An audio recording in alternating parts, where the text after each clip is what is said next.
asteroid coming in from space, and it has robot zombie wolves that come down and they just attack you and they just tear you to pieces.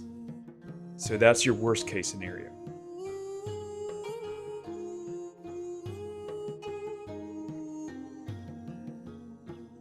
When a situation arises and the outcome is good, bad, or just unknown, your brain doesn't wait to find out what happens next. It starts creating scenarios. So it could be that conversation with your boss, that letter you need to open, or just any situation that has some gravity to it.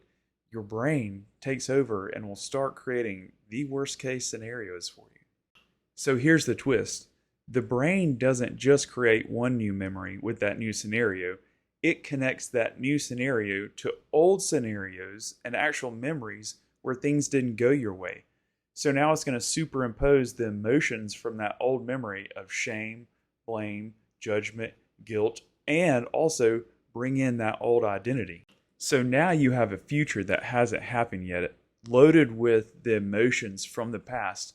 And if you don't step in and interrupt this process, you're going to create a new memory that also is identified with the old identity of you. So the next time you think about this new imagined future, you don't just think about it, you become the old, weaker version of yourself in that moment. So how do you stop your brain from hijacking this whole scenario and creating these horrible scenarios? Well, the answer is actually surprisingly simple, and it's a technique where you, inside your mind, you travel to the future. So what I want you to start out with is imagine yourself about 30 years in the future. You are healed, you are solid, and you live in a mansion, and you have your own personal library. Now what I want you to do is you want you to go in and sit behind your very large desk. And then you pull out a blank book and lay it out, and you're imagining that you're writing your memoirs. And now what you do, once that page is opened up, you take your pen and you start writing out these scenarios. What you're going to do is you're going to write down the worst possible scenario that could happen. Start writing down that an earthquake happens, the worst news comes in, all the bad things that could possibly happen in this situation happen. But not only that, a hurricane strikes, and then you look on the news and there is a asteroid coming in from space, and it has robot zombie wolves that come down and they just attack you and they just tear you to pieces. So that's your worst case scenario. Your best case, like when I say best case scenario, as in like the fantasy case scenario, where everybody comes in and whatever the situation is, it all goes your way. And then somebody comes in and brings you a platter with $30 million on it. And then all of a sudden, every issue you have on earth is totally resolved and everybody loves you. Write out that perfect scenario of the imagination having it go into fantasy land of perfection. Now write down the most mundane scenario where people have conversations, the most likelihood or the most likely event that does happen happens, and make it very mundane and realistic. And this is the three scenarios that you're going to work from. You actually took control of your imagination and you didn't let it run itself.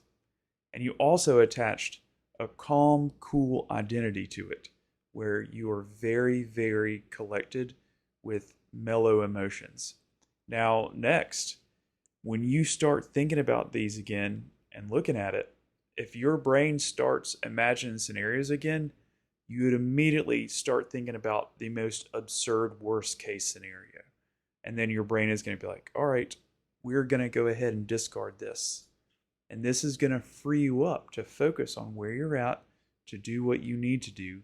But also, when you stop thinking about any of these three new memories that you've made or scenario endings, you're putting on the identity of yourself 30 years in the future as a healed, solid person that's very stable.